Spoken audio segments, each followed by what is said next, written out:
Central to this plan was a social contract for the first 120 days, a set of specific actionable promises designated to enable us hit the ground running and signal our unwavering commitment to change.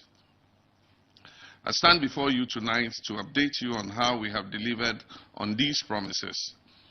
To the people of Ghana and the world observing our progress, let me state clearly, we made promises and we have kept them.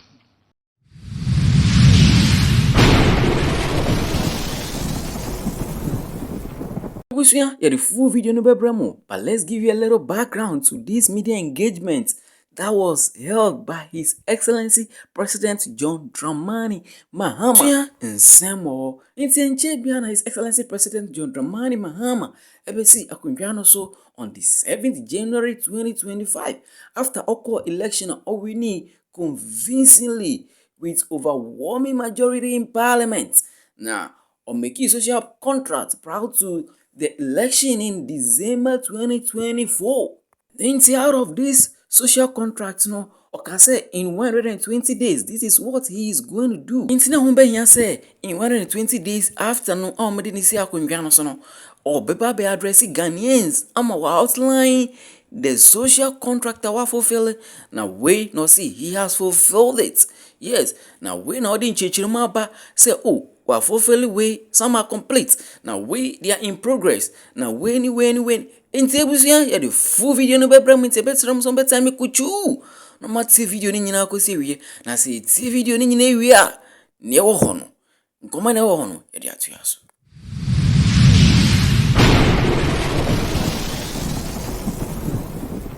September 2025 marks 120 days since I had the profound honor of being sworn in as the President of the Republic of Ghana for a new 4-year term.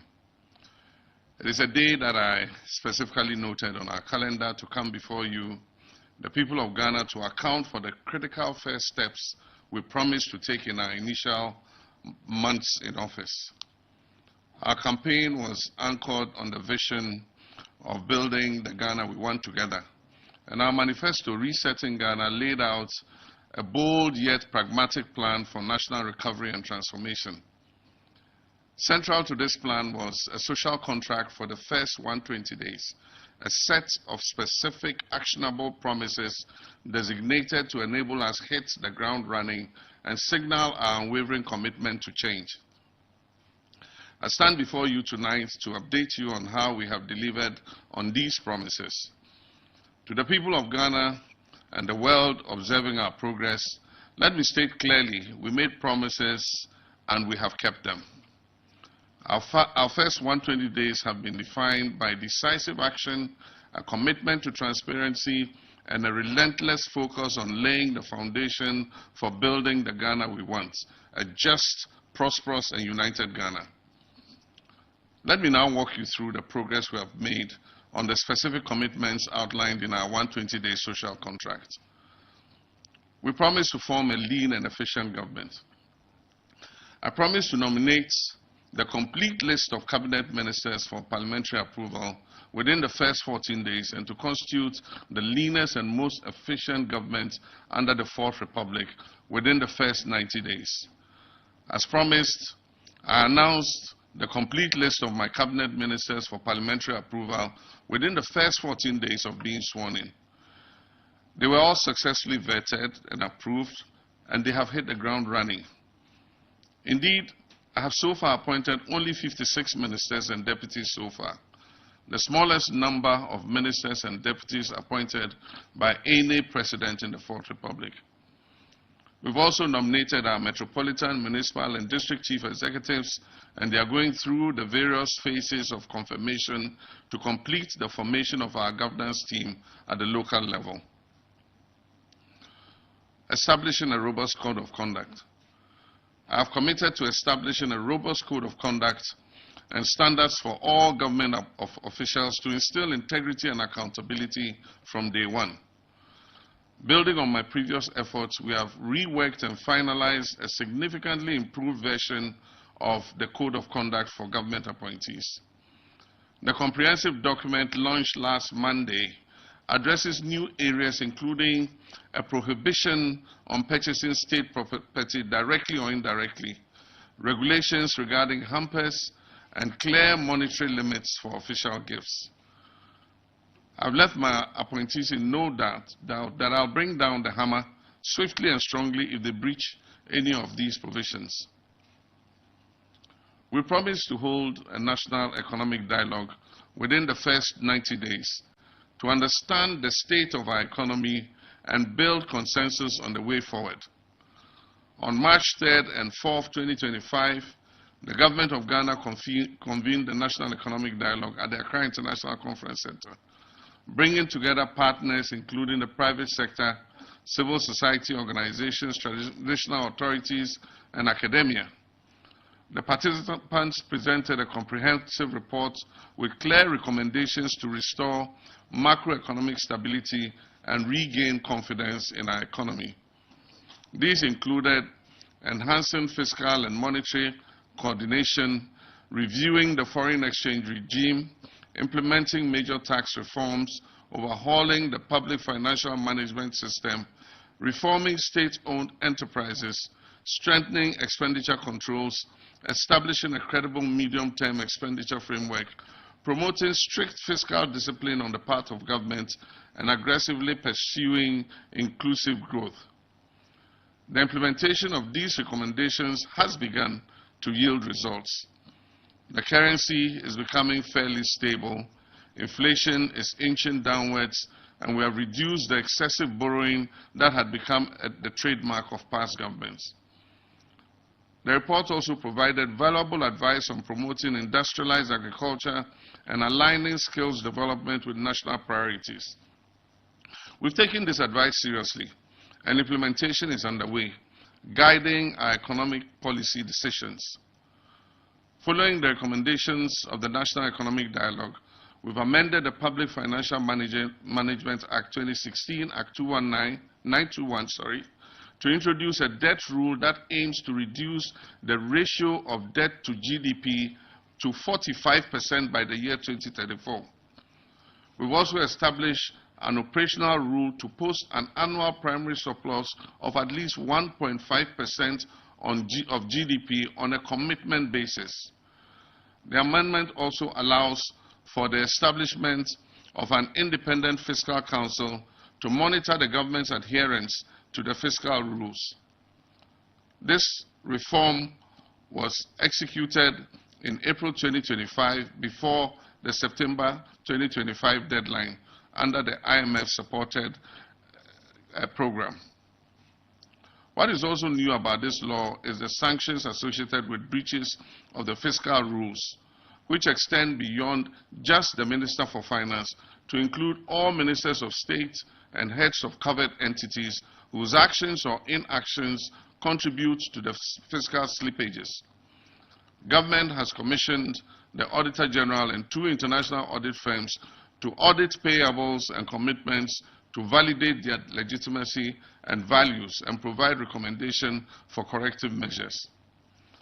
An amendment of the Public Procurement Act has also been passed, making the issuance of a commitment certificate by the Minister for Finance a prerequisite for all procurements funded by the central government. Scrapping draconian taxes to alleviate hardship and ease the high cost of doing business. I promise to scrap the e-levy, the COVID levy, the 10% levy on bet winnings, and the emissions levy within my first 90 days in office. These tax expenditure measures were central to our 2025 budget statement.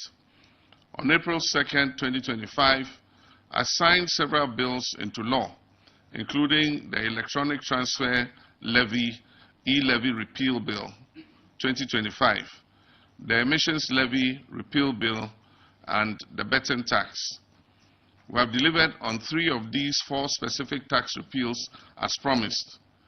The COVID levy has intricate linkages to the existing IMF program.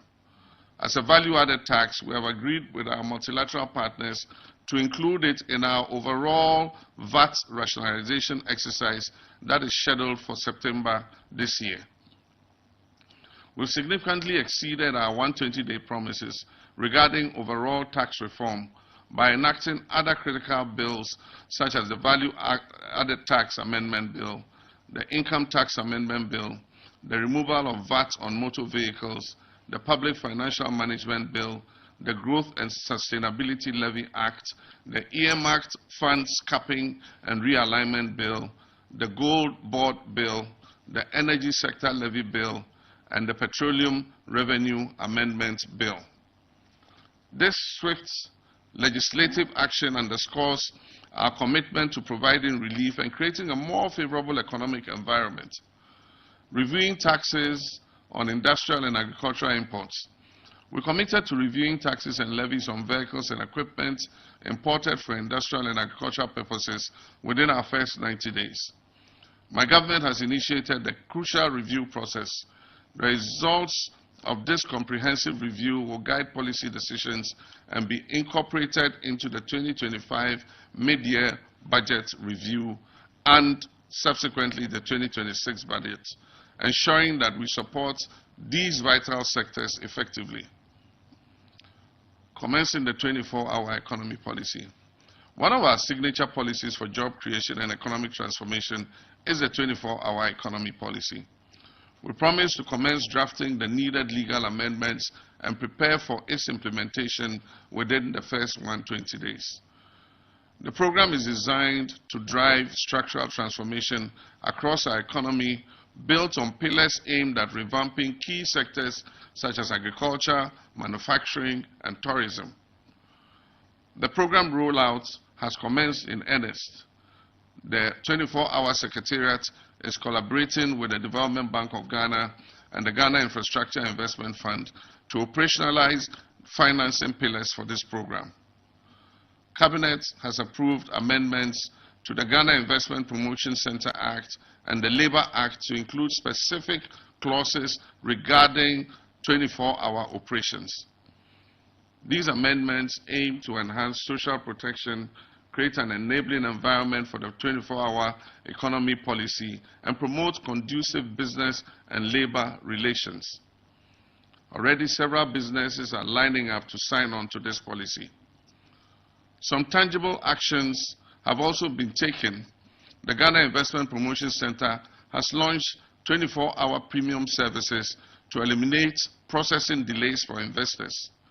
The Ministry of Foreign Affairs has launched a 24-hour passport service with the passport application headquarters operating 24/7.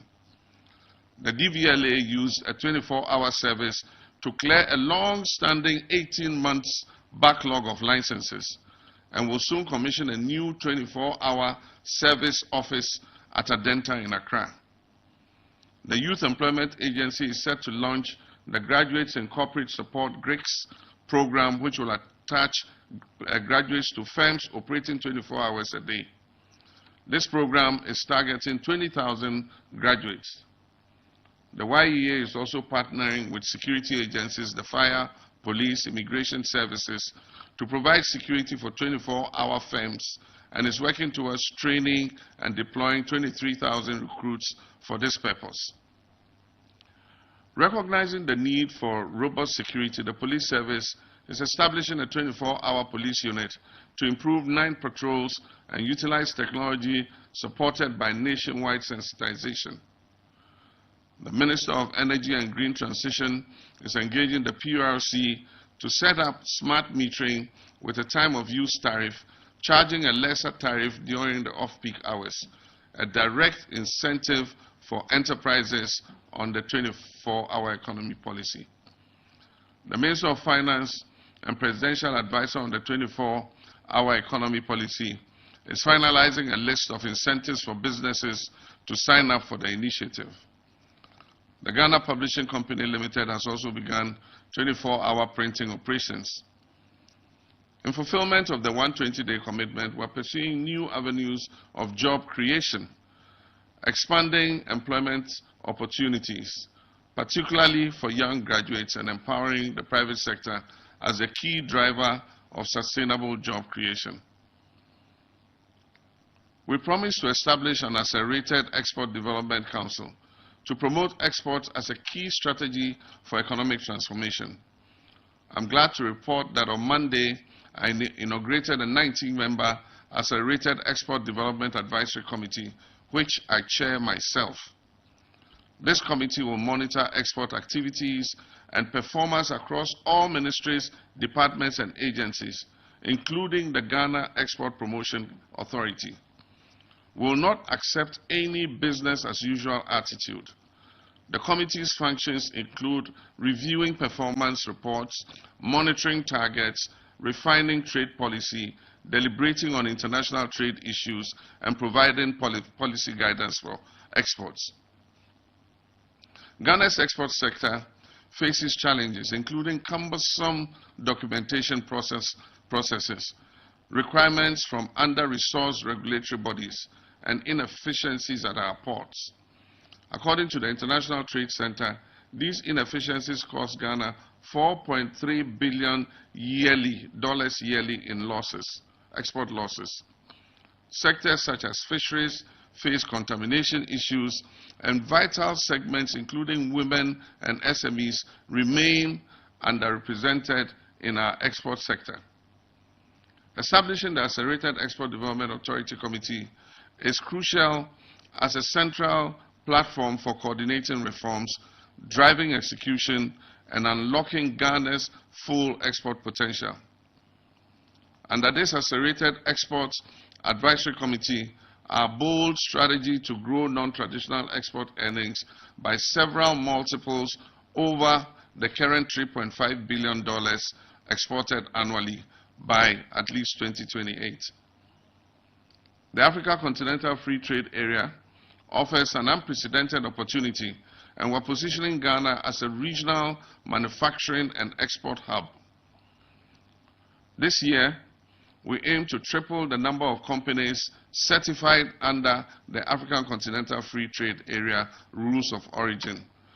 We intend to scale up our export readiness, training for youth and women, and expand into new markets while consolidating our existing partnerships. Ghana will become a hub for products, digital services, knowledge exports, and our creative industries. Convening a national consultative conference on education. I promise to convene a national consultative conference on education to build consensus on the necessary improvements to our education sector. I'm glad to report that this promise has been fulfilled. Over 2,000 proposals were received, including a survey on free senior high school with 20,000 respondents. The report on the consultations will be ready by the end of May 2025 and will be made public. The extensive consultation was crucial to building a genuine national consensus for sustainable reform in our education sector. The no academic fee policy for all first-year students in public tertiary institutions was a key promise to ease burden on families and expand access to higher education. My government has taken concrete steps to implement this. 452,940,012 Ghana cedis has been allocated for the payment of academic facility user fees for 156,294 first-year students in public tertiary institutions for the 2025 academic year. Get Fund has also been instructed to pay the fees directly to the tertiary institutions, ensuring timely disbursement. The No Fee Stress application portal has been developed and is now live for first-year students to register and authenticate their eligibility for this government funding. Introducing social interventions, free tertiary for persons with disability, and Mahama Cares program. We committed to introducing vital social interventions like the free tertiary education for persons with disability and the Ghana Medical Trust, otherwise a fund otherwise called Mahama Cares. For free tertiary education for persons with disabilities, budget allocation for beneficiary students has been captured in the 2025 budget statement. The Minister for Education has made relevant data available for Get Fund so that it can prepare for the payment for this 2025-2026 academic year. The Ghana Medical Trust Fund is a bold national policy that provides direct financial support to Ghanaians who are suffering from chronic diseases that are not fully covered by our national health insurance scheme. It serves as a lifeline for chronic disease care. On April 29, 2025, I officially launched the fund at the University of Ghana Medical Center, where I pledged 6 months of my salary as my contribution to start. Vice President Nana Jane also pledged 4 months of her salary to the Mahama Cares Fund, and I have since directed that every government appointee of mine should contribute at least the equivalent of 1 month's salary to the fund. This includes CEOs and all other appointees. I encourage every Ghanaian to contribute as you are willing and able. The short code for the contributions across all mobile networks is *225#. *225#. Disbursement to support needy patients will begin once the governing board is put in place. The draft Ghana Medical Trust Fund bill is ready and will be presented to Cabinet at its next sitting for approval and forwarded to Parliament when it resumes from recess. We are united in this mission to touch lives and bring health, healing, and hope and joy to our people. To improve menstrual hygiene management and remove barriers to education, I promise to reintroduce the distribution of free sanitary pads to female students in primary and secondary schools. The 2025 budget statement allocated 292,400,000 Ghana cedis for this commitment, and I launched this initiative on the 24th of April 2025. Procurement is ongoing for over 6 million sanitary pads, with each student receiving 3 packets per term at the basic level and 4 packets per semester at the secondary level. Distribution will be done through the Ghana Education Service structure to all 261 districts, ensuring that no beneficiary is left out. The distribution will be accompanied by health education. A cornerstone of our commitment to good governance and accountability is tackling corruption and eliminating waste. I promise to initiate inquiries and forensic audits into several critical matters of public interest. This war against corruption continues unabated. The Minister for Health is reviewing the Auditor General's report on the COVID-19 expenditures. After the review, the appropriate actions will be taken. The Sputnik V scandal is under investigation. The Minister for Finance has launched an inquiry into the collapse of indigenous banks and financial institutions. And make no mistakes, facts will be unearthed, culprits will be punished, and lessons will be learned. The Minister for Energy and Green Transition has commenced investigations into the PDS scandal. Deloitte & Touche is conducting an independent audit of the National Cathedral project. I expect their report by the end of this month. A number of officials have been invited and questioned concerning the 13th African Games. On April 30th, 2025, the Attorney General filed 11 charges against a former National Signals Bureau Director General and others for various offenses. Charges will also be filed in the Accra SkyTrain and the National Service Ghost Name scandal. The Office of the Presidential Advisor on Corruption will continue to receive complaints and reports regarding graft for onward transmission to the Attorney General, building on the success of the oral mechanism, which received over 2,000 complaints in just a few weeks. As promised, my commitment to fighting corruption is not limited to recovering loot from past appointees. We will also ensure that our own appointees serve Ghanaians responsibly and are held to the highest standards of accountability.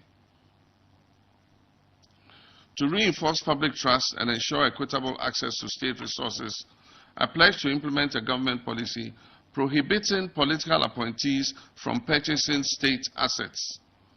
Reports of former officials acquiring public properties after regime changes have eroded public trust, particularly the alarming surge under the previous administration. In response, our policy prohibits all political appointees, their assigns, and closely associated persons from purchasing state assets. Section 5B of the Code of Conduct provides a clear sanction, immediate termination of appointment if an appointee is found to be in the process or has purchased any state assets directly or indirectly. Allocating seed money for the Women's Development Bank. We promise to allocate seed money to establish the Women's Development Bank to empower women entrepreneurs and promote economic inclusion.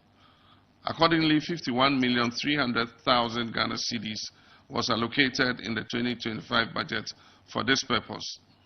We're finalizing the working structures of the Women's Development Bank, and details will be made public soon. Priority job creation programs. Job creation is a top priority for my administration. We promise to launch the Ejumara National Apprenticeship and 1 million coders program in the first budget. These programs are designed to stimulate youth employment, entrepreneurship, and innovation. The Ejumara program has been launched to train and support 10,000 youth-owned businesses annually, and budgetary allocation has been made for that. 2,000 viable businesses will receive funding based on scalability and the potential to create jobs. This program targets Ghanaian-owned youth-led businesses across all educational backgrounds, with specific directives to allow access for women and persons with disability, unemployed, and out-of-school youth, and our vulnerable populations. Under the National Apprenticeship Program, the goal is to provide vocational training for more than 500,000 young Ghanaians over the next 5 years, beginning with an initial 10,000 apprentices. The beneficiaries will receive training in high-demand sectors. They will receive stipends and starter toolkits and certification at the end of their training. A dual apprenticeship model blending classroom instructions with hands-on training will be used. I've directed the prioritization of women. At least 45% of apprentices must be women, and persons with disability, at least 5% of trainees must be persons with disability and marginalized groups. The 1 million coders program is a cardinal initiative for a digitally inclusive, data-driven economy. 1 million young Ghanaians will be trained in digital skills for the business process outsourcing and KPO sectors. The pilot training began in the Greater Accra, Ashanti, Bono, and Upper East regions. The technology sector is a key pillar of Ghana's economic reset, and we're taking bold steps to equip our youth to be the future of work. Commence review of Customs Amendment Act 2020. To rescue the local automotive repair industry, we promise to begin the review of the Customs Amendment Act 2020 to remove the law banning the importation of salvage vehicles. The Minister for Trade and Agribusiness has extensively engaged relevant stakeholders, including new and second-hand car dealers and assemblers. Her report has been forwarded to the Ministry of Finance, where a draft bill is being prepared for Parliament. To ensure fairness and transparency and eliminate political patronage and corruption in awarding government scholarships, we promise to lay before Parliament a new bill to streamline administration and prohibit political appointees from accessing government scholarships. Cabinet has given policy approval for the new Scholarships Authority Bill to be laid before Parliament to fulfill this promise. I hope Parliament will consider and pass this bill expeditiously when it resumes sitting.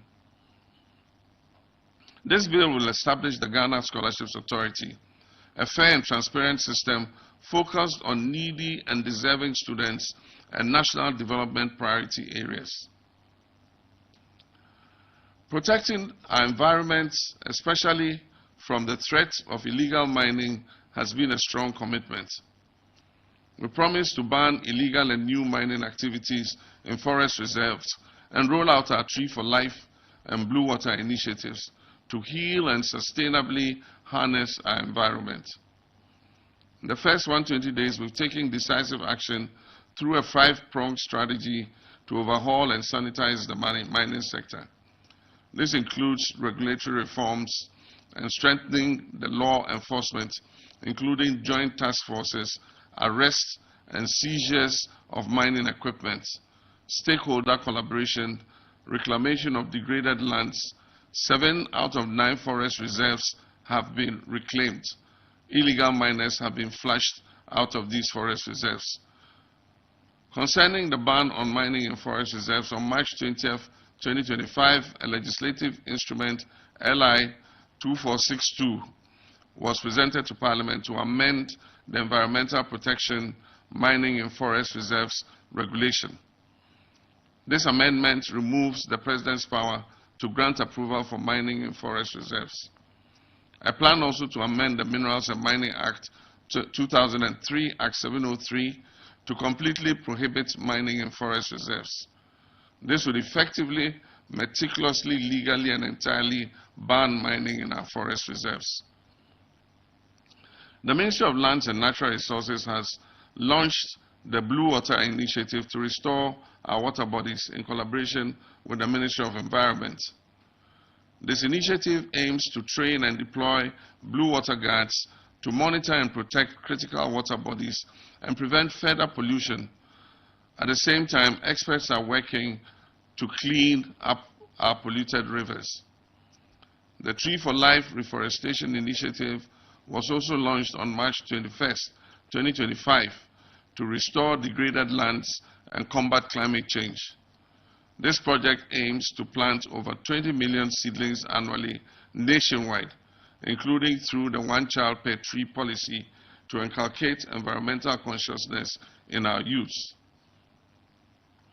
By combining enforcement, policy reform, technology, and community engagement, we're on track to reclaim our environment and ensure responsible mining for future generations, achieving the expected outcomes of reduced illegal mining, cleaner water bodies, restored forests, and stronger governance. To transform Ghana into the preferred tourism destination and showcase our rich heritage, we promise to launch the Black Star Experience Initiative as our flagship culture, arts, and tourism brand. I launched this initiative on May 1st, 2025. The Black Star Experience is not a one-day event, but a structured year-round program designed to showcase Ghana's excellence through monthly themes and events spanning heritage, music, fashion, gastronomy, innovation, and more. The approach is to create a seamless and immersive experience for local and international tourists, ensuring year-round engagement, boosting our economy, and celebrating the vibrant tapestry of Ghanaian culture. We promise to commence investigative processes into security agencies to purge state security agencies of militia and vigilante elements and enhance professionalism. A board of inquiry has been established by the Ghana Armed Forces to investigate recent recruitment processes, aiming to uncover discrepancies and implement corrective measures.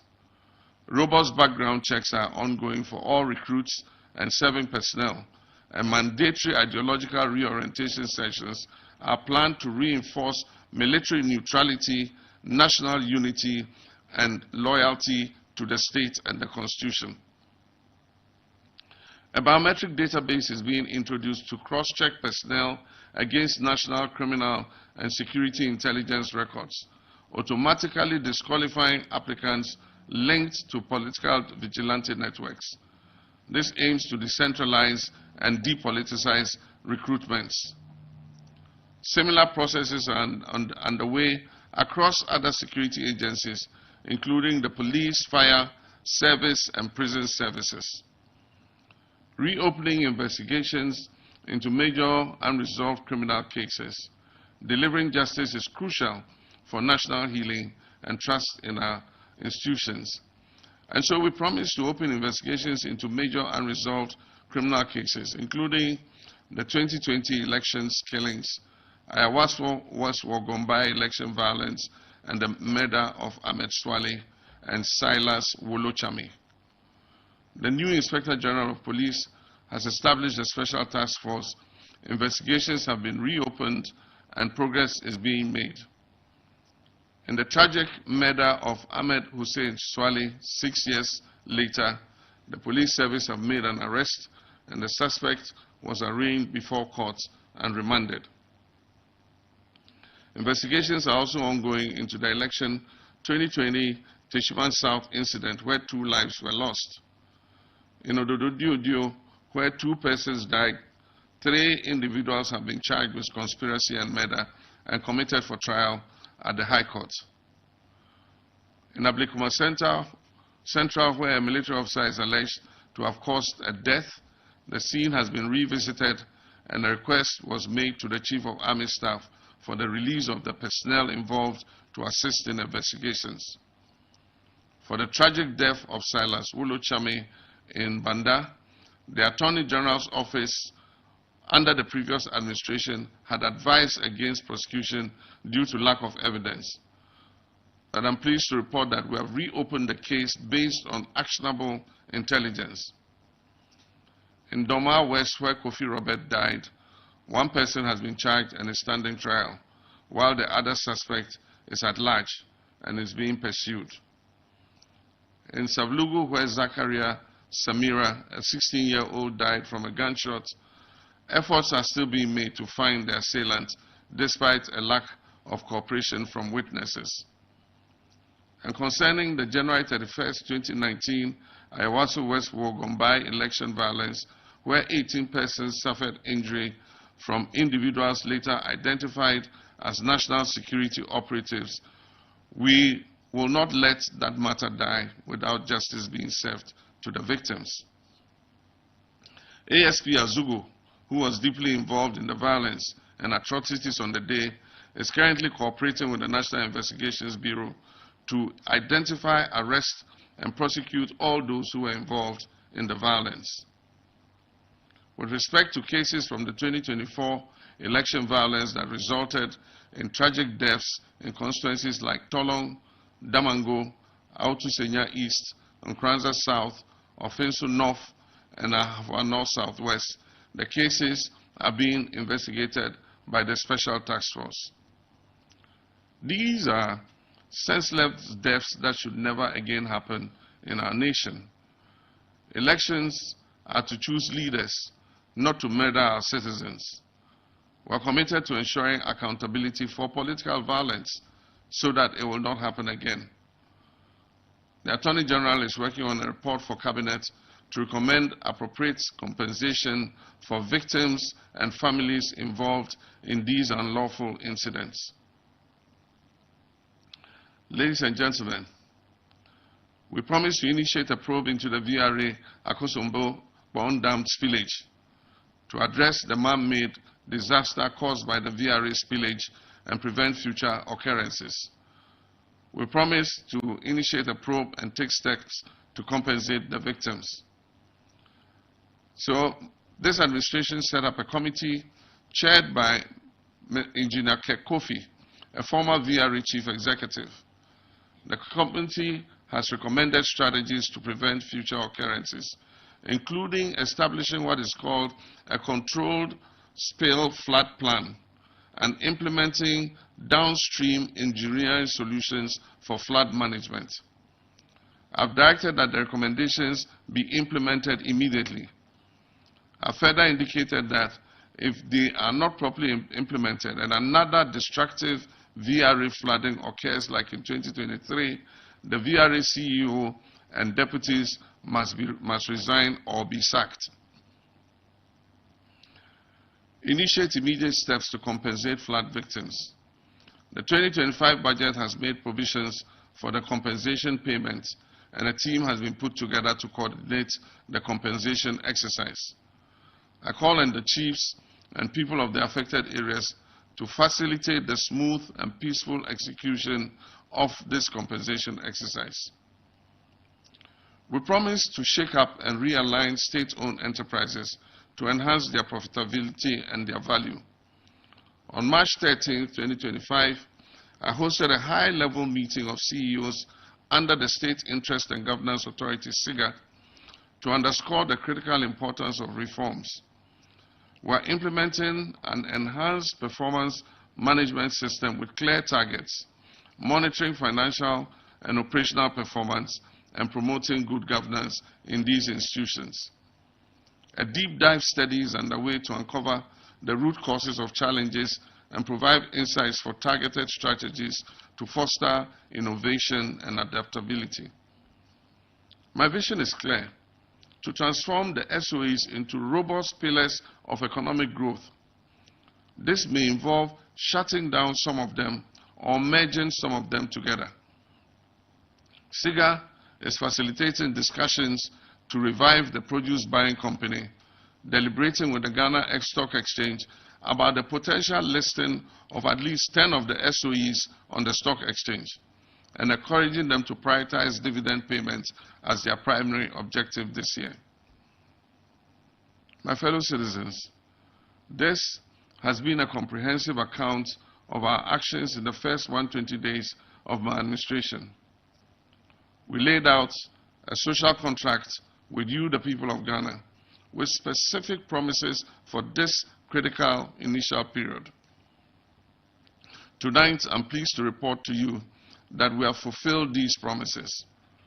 From forming a lean government and establishing a robust code of conduct, to taking decisive action to scrap burdensome taxes, initiating inquiries into past wrongdoings, launching major job creation programs, tackling illegal mining, reviving our environment, promoting our tourism and export sector, streamlining scholarships, supporting vulnerable populations, and holding our security agencies accountable. The foundation for resetting Ghana and building the Ghana we want together is being laid with speed and determination. These actions are not merely check boxes on a list. They signify a fundamental shift in how government operates, with transparency, accountability, efficiency, and a profound sense of urgency for the well-being of every Ghanaian. Fellow citizens, I take my promises seriously, and my word is my bond.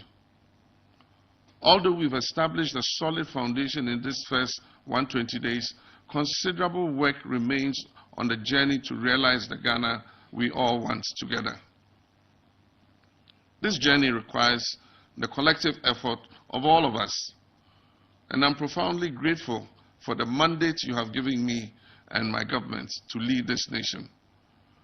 Your trust is our most valued asset, and we'll continue to work tirelessly to deserve that trust. And so I call upon every Ghanaian in every city, town, and village, in every sector of our economy, across every political divide, to join hands with us. Let us continue to work hard together, united by one purpose and a shared vision, to overcome the challenges and build a brighter, more prosperous future for our beloved nation. I thank you for receiving me in your homes. I thank you for your attention this evening. May God bless you all, and may God bless our homeland, Ghana.